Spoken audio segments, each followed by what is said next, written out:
이집트인들이 밧줄, 경사로 그리고 인력을 이용해 피라미드를 건설했다고 생각하시나요? 저는 우리가 잃어버린 기술을 다시 한번 보고 있는 것 같다고 생각합니다. 그리고 그 기술은 12,800년 전에 고대 대재앙으로 사라졌다고들 하죠. 교과서와 모든 여행 가이드가 그렇게 말합니다. 하지만 수십 년 동안 사실을 수집해온 그레이엄 행콕은 이러한 역사적 해석에 이의를 제기해왔습니다. 그는 이집트의 대피라미드가 우리가 알고 있는 것보다 훨씬 오래되었을 가능성이 있으며 어쩌면 시간 속에 사라진 문명에 의해 건설되었을지도 모른다고 공개적으로 주장했습니다. 그의 연구 결과는 논쟁을 불러일으키고 비판을 받았으며 우리가 실제로 무엇을 알고 무엇을 모르는지에 대한 진지한 논의를 촉발했습니다.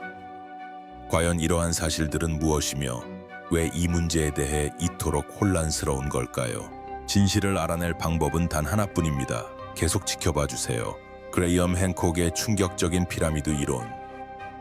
여러분이 생각하는 것과는 달리 그레이엄 행콕은 고고학을 전공한 사람도 아니고 스스로 고고학자라고 주장한 적도 없습니다. 그는 직업이 언론인입니다. 그는 과거 이코노미스트지 특파원으로 활동하다가 점차 주류 보도에서 벗어나 설명이 잘 되지 않는 고대 역사라는 훨씬 더 논란이 많은 주제로 관심을 돌렸습니다. 지난 30년 동안 행콕은 세계에서 가장 오래되고 신비로운 유적지들을 광범위하게 탐사하며 연구해 왔습니다. 남아메리카에서 동남아시아, 터키에서 이집트에 이르기까지. 행콕은 역사의 의문을 제기하는 것을 자신의 사명으로 삼았습니다. 주류 고고학이 설명하기 어려워하는 물리적 구조물, 배열 또는 패턴을 발견할 때마다 그는 질문을 던지기 시작합니다. 그리고 모든 사람이 그의 질문을 좋아하는 것은 아닙니다. 1995년 행콕은 신들의 지문 핑거프린츠 오브 더 가스를 출간했습니다. 이 책은 그의 이름을 진지하고 때로는 격렬한 논쟁의 대상으로 만들었습니다. 전 세계적인 베스트셀러가 된 이 책은 수십 개 언어로 번역되었고 오랫동안 무시되거나 간과되었던 이론들을 주류의 관심 속으로 끌어들였습니다. 이 책에서 그는 고대 문명의 연대기에 대한 기존의 통념의 의문을 제기했습니다. 그는 또한 역사 속에서 사라진 매우 발달된 문명이 존재했을 가능성이 있으며 그 문명은 우리가 인류 문명의 기원에 대해 배워온 모든 것보다 앞선 것이었을지도 모른다고 주장했습니다. 그가 집중했던 주요 지역 중 하나는 이집트였습니다.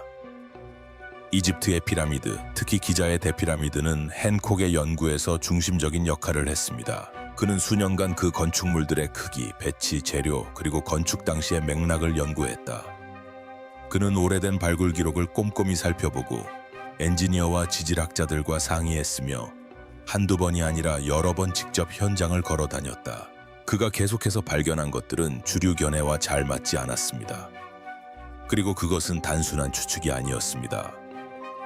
행콕은 침식 패턴, 천문학적 정렬, 건축물의 정밀성 같은 관찰 가능한 데이터를 바탕으로 자신의 주장을 펼쳤습니다. 그는 또한 이러한 연구 결과를 지질학 연구 및 고대 기록과 대조해 검증했습니다. 비주류 이론가들과는 달리 그는 자신의 연구를 실제 증거에 기반하여 제시했으며 이것이 그의 연구가 무시할 수 없는 이유가 된 부분입니다. 비평가들은 종종 그의 결론에 동의하지 않지만 그들조차도 그가 제기하는 질문들이 타당하고 주목할 가치가 있다는 점은 인정합니다. 또한 그는 고립된 연구를 진행하는 것이 아닙니다. 수년간 행콕은 지질학, 천문학, 건축학, 고대 문헌 전문가들과 협력하거나 그들의 연구를 인용해 왔습니다. 특히 지질학자 로버트 슐 박사와의 협력은 스핑크스의 침식 패턴에 대한 주류 과학계의 관심을 불러일으키는 데 기여했으며 이는 기존의 스핑크스 연대 측정에 대한 의문을 제기했습니다. 이러한 발견은 이집트에서 가장 상징적인 건축물들의 실제 연대에 대한 새로운 논의를 촉발했습니다. 오늘날 넷플릭스 시리즈 고대 묵시록 엔션트 아포칼립스를 통해 행콕은 자신의 연구를 새로운 세대에게 소개하고 있으며 이 과정에서 오랜 논쟁들이 다시금 불붙고 있습니다. 하지만 이 모든 것은 그가 피라미드 자체에 대해 밝혀낸 사실에 비하면 아무것도 아닙니다. 수년간의 연구 끝에 관찰 가능한 데이터로 뒷받침되는 단 하나의 발견이 있습니다. 바로 이 발견이 우리가 그것들을 누가, 언제, 어떻게 만들었는지에 대해 알고 있다고 생각했던 모든 것을 뒤흔듭니다. 놓치고 싶지 않을 만큼 흥미진진한 여정입니다. 그레이엄 행콕은 지구상에서 가장 상징적인 건축물 중 하나인 기자의 대피라미드에 대해 우리가 잘못된 정보를 접해왔다고 주장했습니다. 주류 이집트학에 따르면 기자의 대피라미드는 기원전 2500년경 파라오 쿠푸가 구리도구와 수천 명의 노동자를 동원하여 건설했습니다. 행콕은 이러한 연대와 건설자에 대해 근본적으로 이의를 제기했습니다. 그는 여러 인터뷰, 저서, 다큐멘터리를 통해 피라미드는 우리가 알고 있는 고대 이집트인들이 건설한 것이 아니라 훨씬 더 오래전에 사라진 문명으로부터 물려받은 것이다 라고 주장했습니다. 그는 공학, 천문학, 건축학에 대한 심도 있는 지식을 갖추고 있었다. 행콕은 저서 신들의 지문과 최근 넷플릭스 시리즈 고대 묵시록에서 일관된 주장을 펼쳤습니다. 그는 이 건축물들이 우리가 배워온 것보다 훨씬 오래되었다고 주장했습니다. 지질학적 자료, 천문학적 배열, 그리고 건축학적 정교함을 근거로 대피라미드와 스핑크스가 이집트 왕조 시대 이전인 기원전 10,500년경에 건설되었을 가능성을 제시했습니다. 그의 이론은 마지막 빙하기 말기에 발생한 해성 충돌과 같은 대규모 지구적 사건이 이 잃어버린 문명을 멸망시켰다는 것입니다. 하지만 그 전에 그 지식은 살아남은 사람들에게 전해졌고 그들은 후에 이집트인, 수메르인, 마야인과 같은 초기 문명에 영향을 미쳤습니다. 그는 외계인이 피라미드를 건설했다고 말하지는 않았습니다. 대신 그는 주류 고고학계가 간과하거나 무시하는 경향이 있는, 도저히 무시할 수 없는 특이점들을 지적했습니다. 그리고 그는 그러한 특이점들이 역사가 공식적으로 시작되기 훨씬 이전에 존재했던 고도로 발달된 인류 사회를 가리킨다고 믿었습니다. 이러한 주장을 무시하기 어려운 이유는 무엇일까요? 행콕이 의존했던 핵심 증거 중 하나는 지질학자 로버트 쇼 박사가 제시한 스핑크스 침식설입니다. 1990년대 초 쇼 박사는 대스핑크스 몸체의 풍화 패턴을 조사하고 그것이 장기간에 걸친 물 침식에 의한 것이라고 결론지었습니다. 이집트 학자들이 오랫동안 주장해온 바람과 모래 침식이 아니라는 것입니다. 이집트에는 7,000년 전 마지막 빙하기가 끝난 이후로 그러한 유형의 침식을 일으킬 만큼 충분한 간구량이 없었기 때문입니다. 쇼 박사의 전문적인 추정에 따르면 스핑크스는 기원전 1만 년까지 거슬러 올라갈 수 있으며 이는 이집트 왕조가 존재하기 수천 년 전의 일이라는 것을 의미합니다.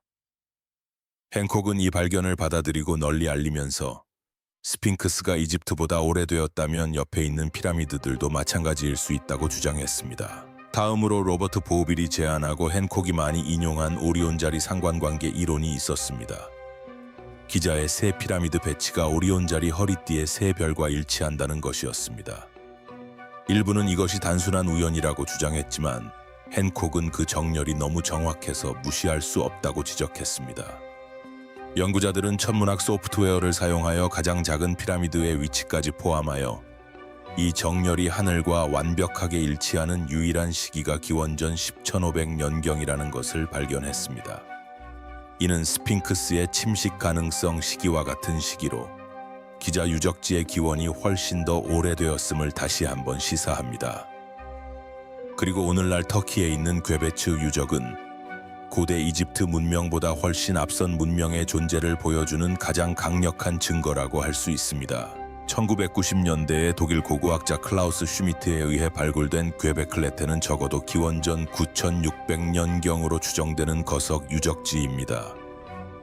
이는 이집트의 피라미드보다 6000년 이상 오래된 것입니다. 이곳에는 10에서 20톤에 달하는 돌기둥들이 복잡한 원형 구조물 안에 배치되어 있으며 기둥에는 동물과 추상적인 상징들이 정교하게 조각되어 있습니다. 농업, 문자, 금속 도구의 흔적은 발견되지 않았는데 이는 수렵 채집인들이 어떻게 세계에서 가장 오래된 기념비적인 건축물을 지을 수 있었는지를 보여줍니다. 헨콕은 궤벳의 유적이 역사가 공식적으로 시작되기 이전에 고도로 조직화된 사회가 존재했음을 증명하며 이 사회가 피라미드를 건설한 잃어버린 문명의 일부였을 가능성이 있다고 주장했습니다. 그는 또한 피라미드 건설 방식에 대해서도 의문을 제기했습니다.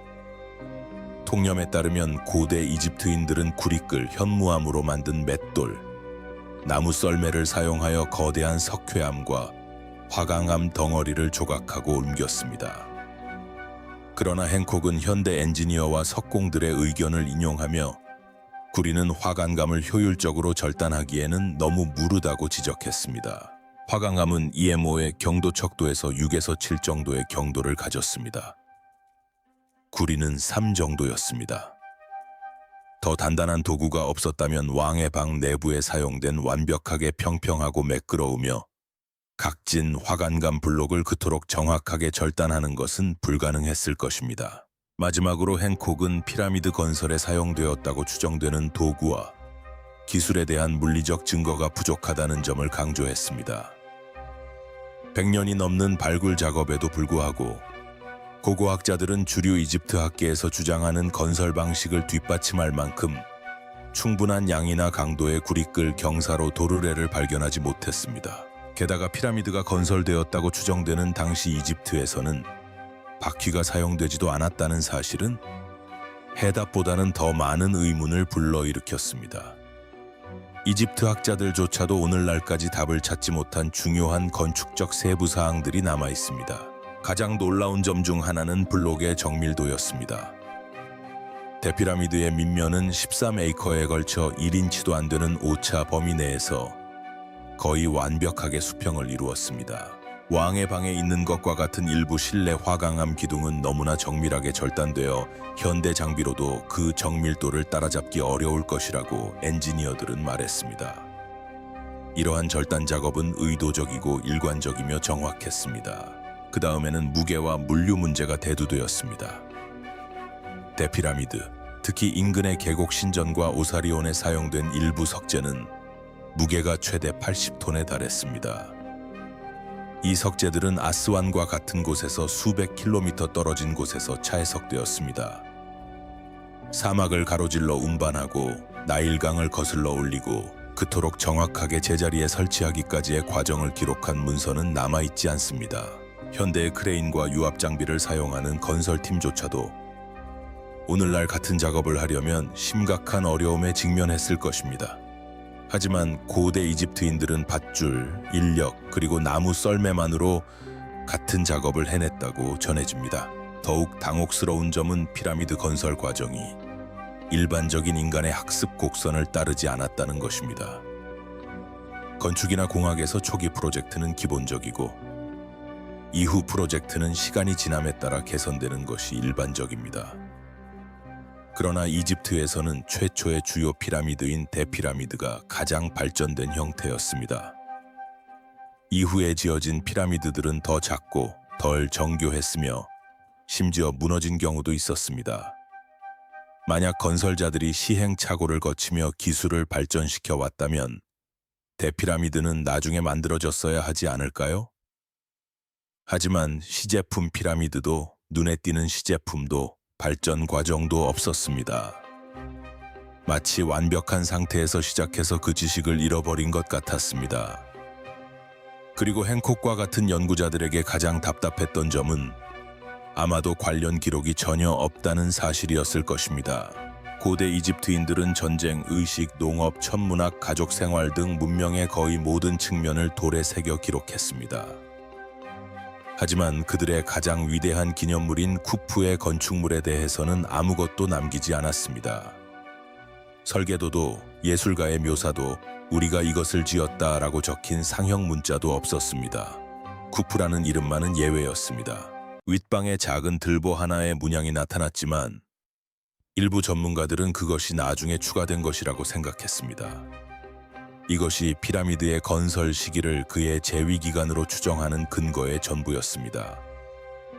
하지만 헨콕에게는 그것만으로는 충분하지 않았습니다. 주류 고고학계는 이러한 질문에 대해 아직 전체적인 그림을 발견하지 못했다라고 답하는 경우가 많았습니다. 그 말이 맞을 수도 있지만 핸콕은 불일치를 무시하는 것은 진정한 발전을 저해할 뿐이라고 주장했습니다. 그의 요점은 자신이 모든 것을 안다는 것이 아니었습니다. 우리가 모든 것을 알지 못한다는 것이었습니다.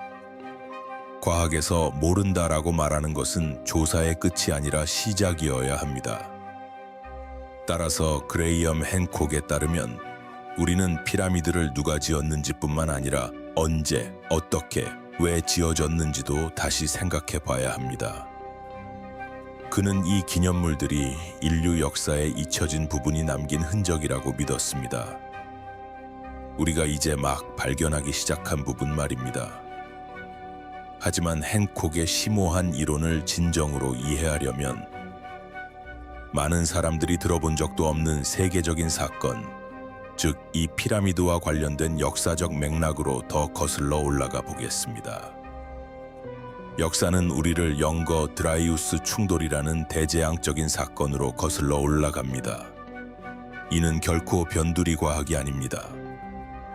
영거 드라이우스는 약 12,018년 전에 시작되어 약 1,200년 동안 지속된 기록으로 남아있는 급격한 지구 냉각기를 가리킵니다. 많은 과학자들은 이 냉각 현상이 발생했다는 데 동의하지만 그 원인에 대해서는 논쟁이 끊이지 않았습니다. 젊은 두스 충돌 가설을 제시한 연구팀을 포함한 점점 더 많은 연구자들이 그 시기에 혜성이나 혜성 파편이 지구에 충돌했다고 믿고 있습니다. 북미와 유럽 일부 지역에서 발견된 백금 함량이 높은 지질층, 미세구체, 용융유리 등이 이 이론을 뒷받침합니다. 충돌설은 광범위한 화재, 기후변화 그리고 많은 대형 동물종의 멸종을 시사했습니다. 또한 전 세계 여러 지역에서 초기 인류 발달이 갑자기 멈추거나 퇴보한 이유를 설명할 수도 있습니다. 핸콕에게 있어 이것은 잃어버린 조각이었습니다. 그는 이 재앙적인 사건이 고도로 발달한 세계 문명을 멸망시켰다고 믿었습니다. 스마트폰이나 우주 로켓을 가진 문명이 아니라 별과 수학, 석조 기술에 대한 깊은 지식을 가진 해양 문명이자 거석 건축 문명이다. 핸콕은 이 고대 문명이 해안선을 따라 살았을 가능성이 있으며 그 해안선 중 상당수는 빙하기 이후 해수면 상승으로 인해 현재 물에 잠겨 있다고 주장했습니다. 이후 발생한 건조기는 엄청난 파괴를 초래했을 것이며 전체 지역이 침수되거나 파괴되었을 수도 있습니다. 핸콕의 견해에 따르면 이것이 바로 직접적인 증거가 거의 남아있지 않은 이유입니다. 대재앙에서 살아남은 사람들은 내륙으로 흩어져 새로운 사회와 자신들의 지식을 단편적으로 공유했을 것입니다.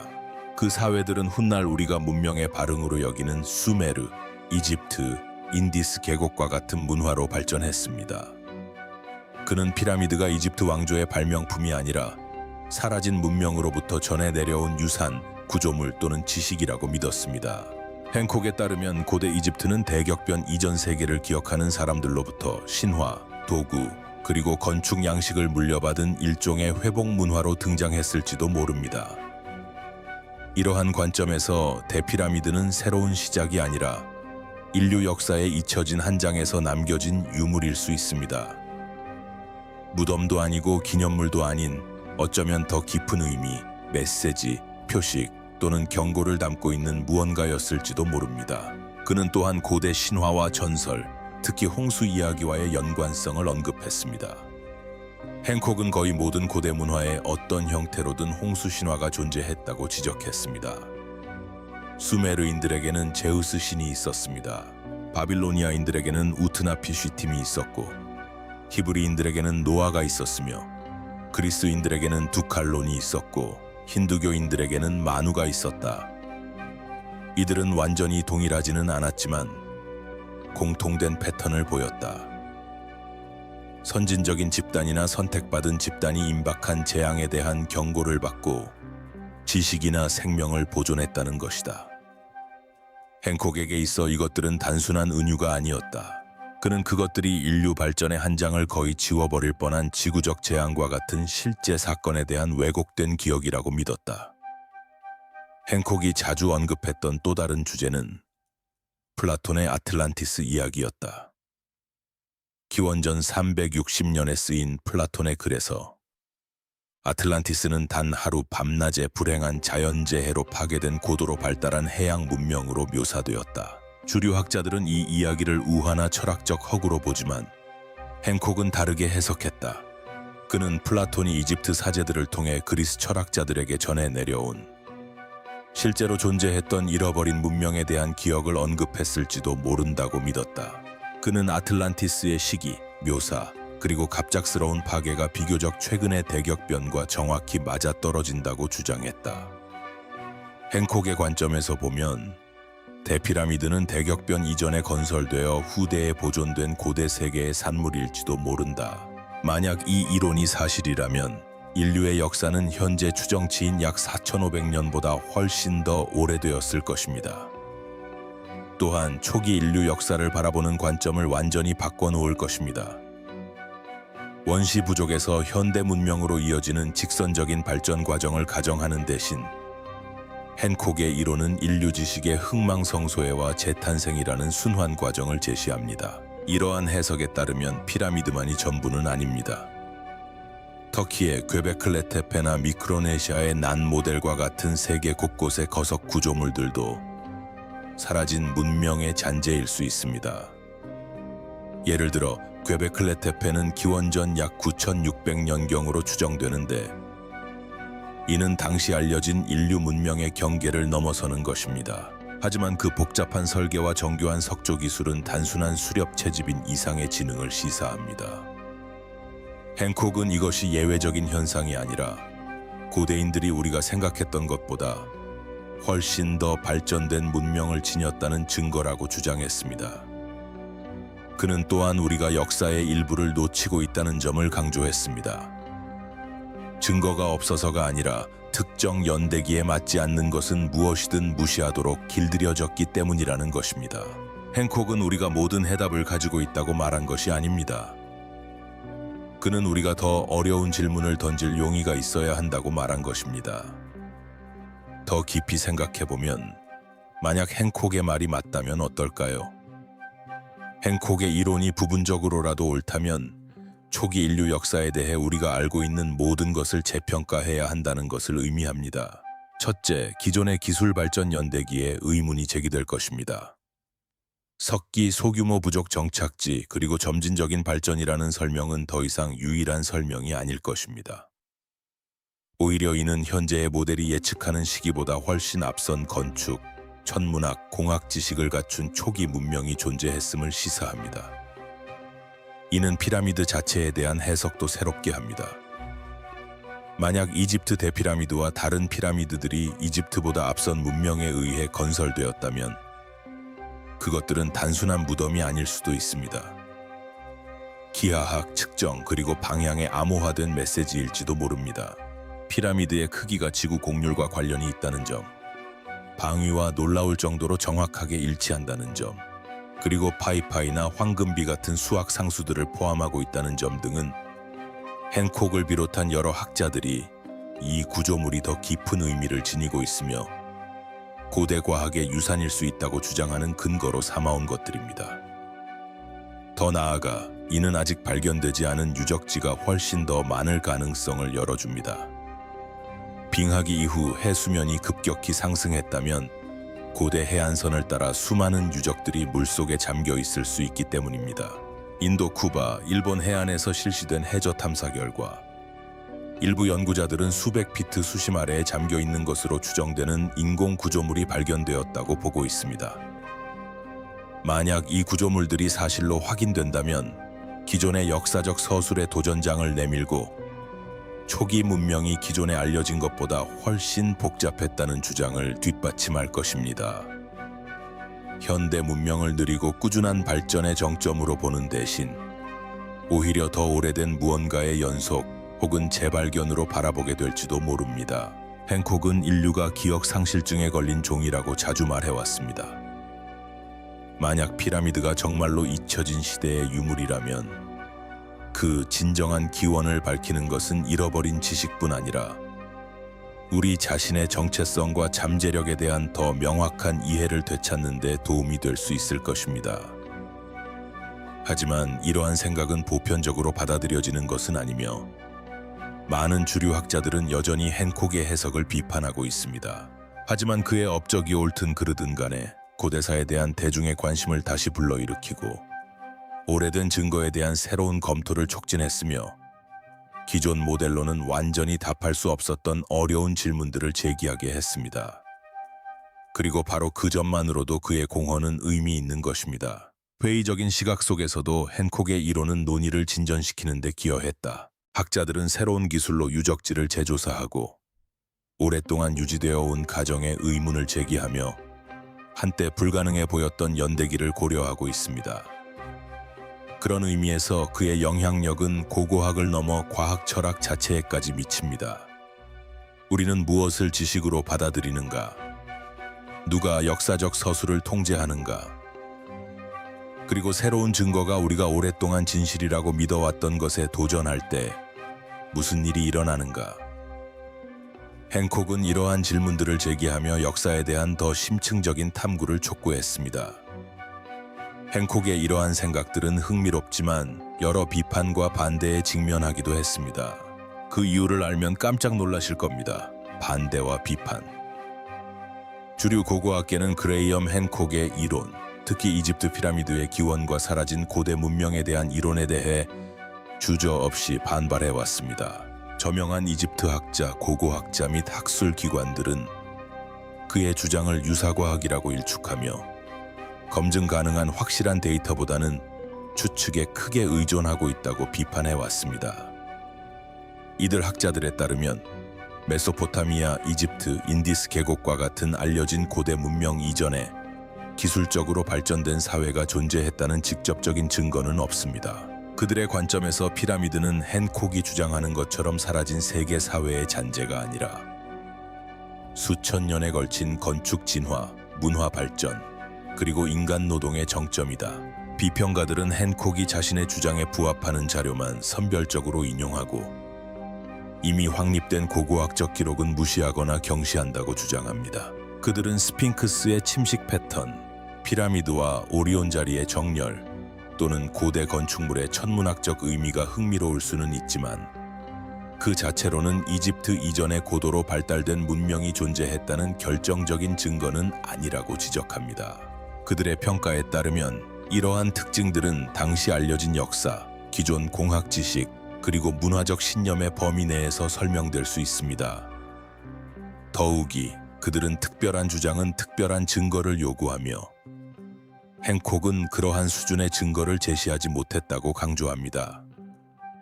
그러나 이러한 비판 속에서도 핸콕의 주장 중 일부가 타당한 의문을 제기한다는 점을 은연중에 인정하고 있습니다. 많은 고고학자들이 그의 전반적인 결론에 대해 비판적이지만 지질학적 또는 천문학적 관측 결과를 완전히 반박하는 사람은 거의 없습니다. 예를 들어 스핑크스의 침식 패턴은 여전히 논쟁의 대상입니다. 로버트 쇼크의 물침식설은 스핑크스 건설 시기를 앞당긴다는 주장으로 이집트 학자들이 인정하는 시기보다 수천 년 앞선 시기를 가리킵니다. 이 이론은 아직 결정적으로 반증되지 않았습니다. 마찬가지로 기원전 10,500년경 피라미드가 오리온 자리의 허리띠와 일직선으로 정렬되었다는 사실은 해석이 매우 다양하더라도 관측 가능한 사실입니다. 일부 전문가들은 핸콕의 결론에는 동의하지 않지만 고고학은 항상 새로운 도전에 열려 있어야 한다는 생각에는 동의한다고 밝혔습니다.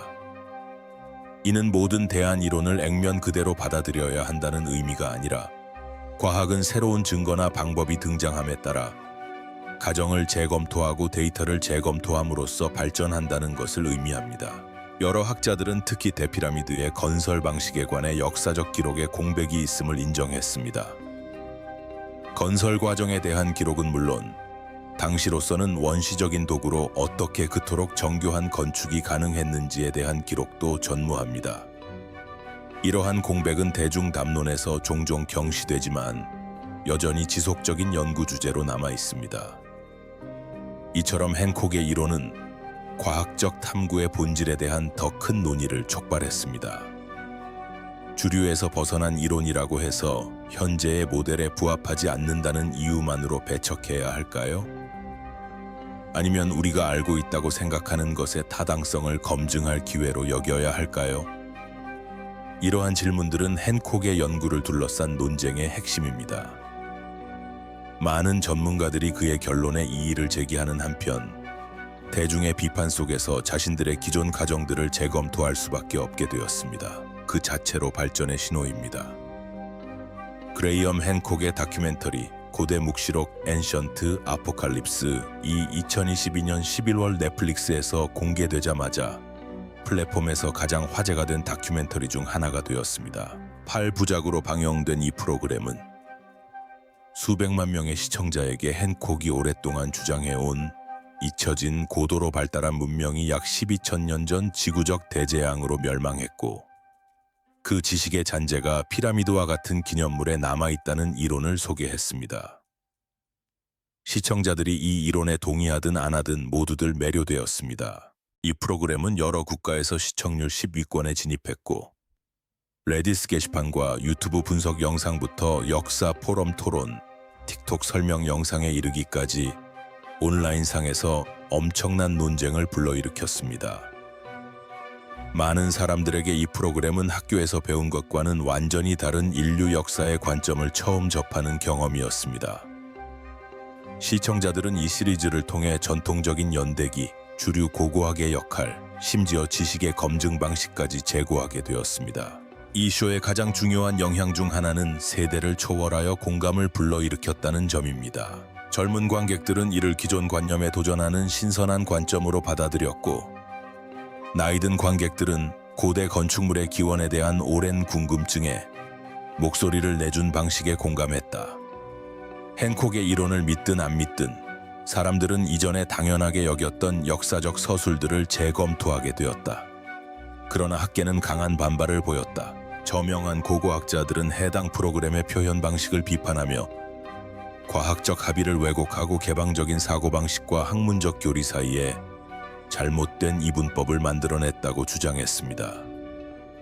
미국 고고학회는 넷플릭스에 서한을 보내 해당 시리즈가 주류 고고학적 이해를 대변하는 것이 아님을 명확히 하는 면책 조항을 추가할 것을 촉구하기도 했습니다. 하지만 학계의 비판적인 목소리 하나하나에 대해 전통적인 관념에 도전하는 프로그램의 권리를 옹호하는 온라인 지지자들이 수십 명이나 존재했다. 과학부터 대중문화에 이르기까지 다양한 장르의 팟캐스트에서 핸콕의 주장을 분석하는 심층 토론이 펼쳐졌습니다. 뉴욕타임스와 가디언 같은 주요 언론사들도 논평에 나서 핸콕의 메시지가 불러일으킨 양극화 현상을 부각했습니다. 이러한 전 세계적인 반응은 대한 역사에 대한 대중의 관심 증가와 증거 및 해석 기준을 유지하려는 학계의 노력 사이에 존재하는 더 깊은 긴장감을 드러냈습니다. 전통적인 학자들은 이 프로그램을 오해의 소지가 있다고 보았지만 많은 시청자들은 이 프로그램을 교과서 너머를 바라보고 자신의 호기심을 믿도록 이끌어주는 계기로 여겼습니다.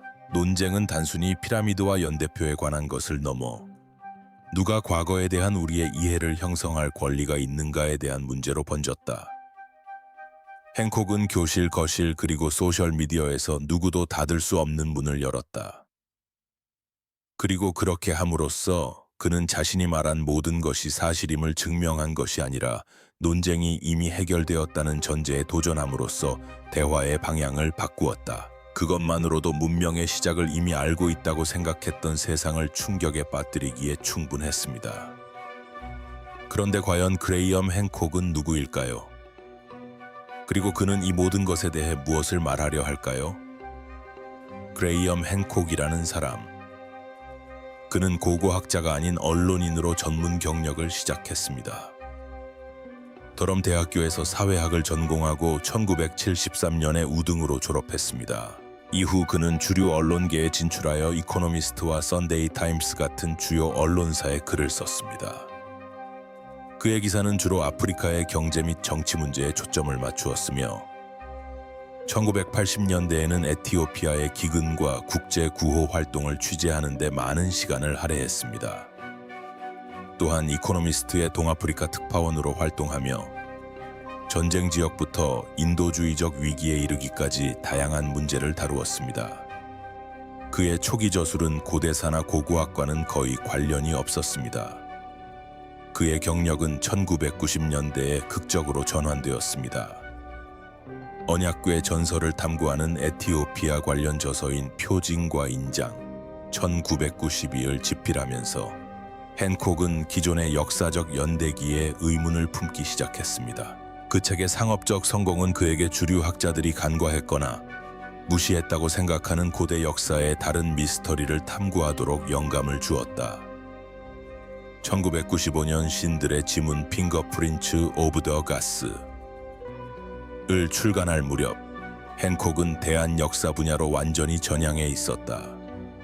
이 책은 빠르게 베스트셀러가 되었으며 데피라미드와 스핑크스 같은 고대 기념물들이 역사가들이 인식했던 것보다 훨씬 더 오래되고 발전된 문명의 잔재일지도 모른다고 주장했다.